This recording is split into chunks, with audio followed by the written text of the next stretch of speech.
اللہ الرحمن الرحیم بسمہ سبحانہ وتعالی حمد و مصلی و مسلمہ اعوذ باللہ من الشیطان الرجیم اعملوا آل داود شکرا وقلیل من عبادی الشکور صدق اللہ مولانا العظیم۔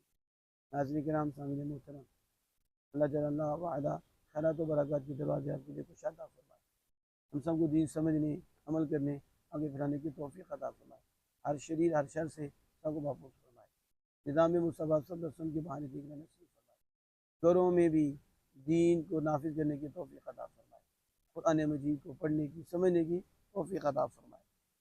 خالق کائنات جل وعلا فرماتا ہے اعملوا آل داود شکرا، آل داود شکر ادا کرو، وقلیل من عبادی الشکور، میرے شکر گزار بندے تھوڑے ہیں۔ اب آپ دیکھیں، خالق کائنات جل وعلا خود فرماتا ہے کہ اے داؤد، آل داؤد شکر ادا کرو، اور شکر گزار میرے بندے تھوڑے ہیں۔ اللہ اکبر کبیرہ الحمدللہ کثیرہ سبحان اللہ بکرۃ و اصیلا۔ آپ ذرا سوچیں، کوئی بندہ کوئی چیز ایسی ہے جس پر آپ کا کرم نہ ہو، جس پر آپ کی نعمت نہ ہو، جس پر آپ کا فضل نہ ہو، وہ کس طرح آپ کی ناشکری کرتا ہے؟ کس طرح؟ اور اب حکم بھی فرما رہا ہے کہ شکر ادا کرو، اور فرما بھی رہا ہے شکر گزار بندے بھی تھوڑے ہیں۔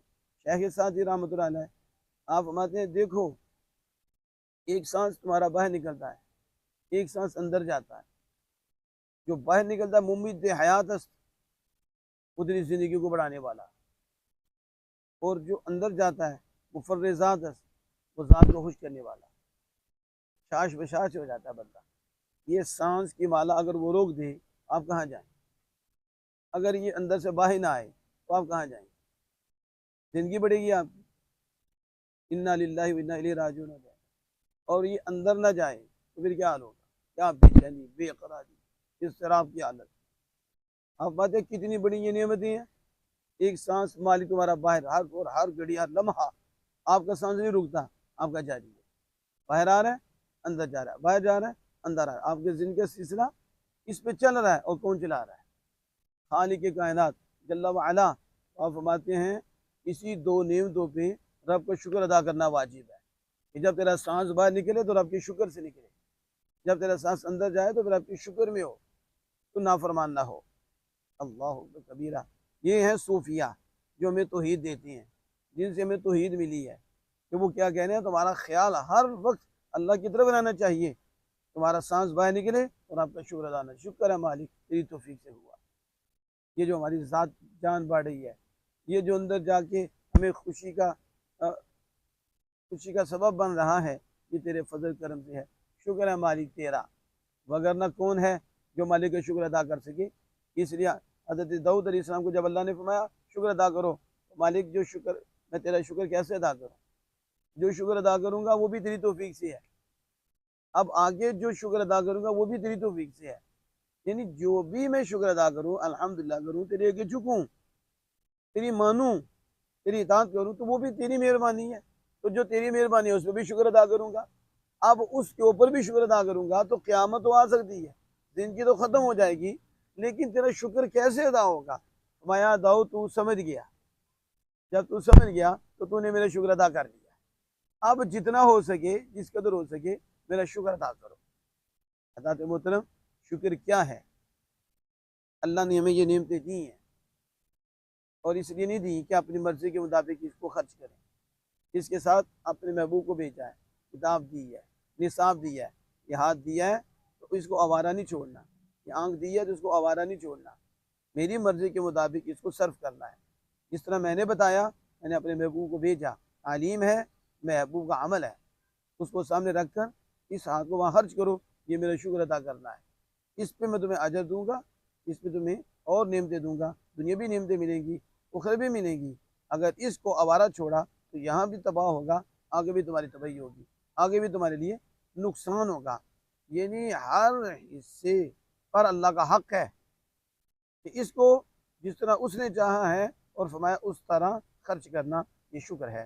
حضرت عطا گنج بخش رحمہ اللہ تعالیٰ کو نبی مکرم فخر دو عالم صلی اللہ علیہ وسلم کی زیارت پاک کا شرف حاصل ہوا، تو آپ نے عرض کی یا رسول اللہ صلی اللہ علیہ وسلم اوصنی، مجھے نصیحت کیجیے، تو نبی مکرم فخر دو عالم صلی اللہ علیہ وسلم نے ایک جملہ ارشاد فرمایا اور کوزے میں دریا بند کر کے رکھ دیا. آپ فرمایا علی بن عثمان حجویری احبس حواسک، علی بن عثمان حجویری اپنے حواس کو کنٹرول میں کر لے، یعنی اپنے کان کو کنٹرول میں کر لے، اپنی آنکھ کو کنٹرول میں کر لے، اپنی زبان کو کنٹرول میں کر لے، اپنے ناک کو کنٹرول میں کر لے، اپنی یہ زبان، اپنی یہ اعضاء، ان کو کنٹرول میں کر لے.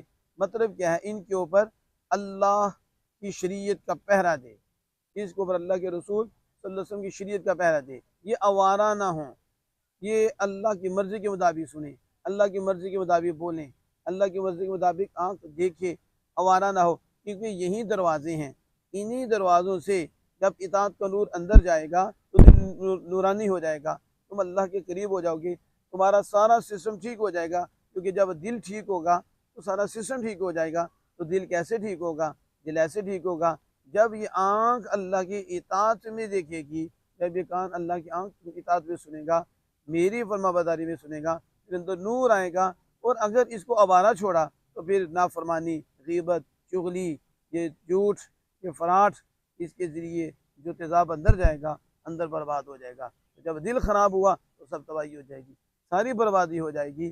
تو یہ شکر یہ ہے کہ ہر عضو کو اللہ کی اطاعت میں لگا دے، اللہ کی فرما برداری میں لگا دے، تو ہر گھڑی ہر لمحہ نعمتیں ہی نعمتیں، دنیاوی نعمتیں بھی بڑھتی جائیں گی، اخروی نعمتیں بھی بڑھتی جائیں گی. اللہ کا فائدہ ہے اگر تم میرا شکر ادا کرو گے، ضرور بھی زیادہ دوں گا. اللہ اس پہ اور دیتا جائے گا. اتنا کریم ہے کہ یہ اس کے حکم کے مطابق خرچ کرنا بھی ضروری ہے، لیکن اس کے باوجود بھی کہتا ہے تم میری اطاعت میں ان کو خرچ کرو گے تو میں نعمت تمہاری بڑھاؤں گا اور زیادہ کروں گا. دنیاوی نعمت بھی بڑھتی جائے گی، اخروی نعمت بھی بڑھتی جائے گی. اس لیے حضرات محترم، ان کو آوارہ نہ چھوڑو، یہ دروازے ہیں آپ کے. جب یہ خراب ہوگی سسٹم خراب ہو جائے گا، یہ اندر خراب ہو جائے گا. دل صاف ہے تو میں دل صحیح ہو جائے تو سارا سسٹم ٹھیک ہو جاتا ہے. تو دل کیسے صحیح ہوگا؟ جب یہ دروازے ہمارے کنٹرول میں ہوں گے. جب کنٹرول میں ہوں گے تو دل میں نور ہی جائے گا، اطاعت اور فرما برداری کا نور جائے گا تو دل کلیئر ہو جائے گا. تو پھر بندہ اللہ کا بندہ بن جائے گا، ہر گھڑی اللہ کے آگے جھکا ہوگا، ہر گھڑی اللہ کی رحمت برسنی ہوگی، یہ اللہ کا شاکر بندہ بن جائے گا. اس لیے حضرات محترم کوشش کریں، تھوڑا سا وقت ہے، حضور سید عالم صلی اللہ علیہ وسلم کی تعلیمات کو آپ کے اوپر جاری کریں، اپنے کان زبان ان کو کنٹرول میں رکھیں. یہ اللہ کا حق ہے، وقت نہ ایک وقت آئے گا پھر آپ پچھتائیں گے، پھر وہ پچھتانا ہمیں فائدہ نہیں دے گا. خالق کائنات جل وعلا سے دعا ہے ہمیں ہر وقت ہمہ وقت اپنے حضور جھکنے اور شکر کی ادائیگی کی توفیق عطا فرمائے.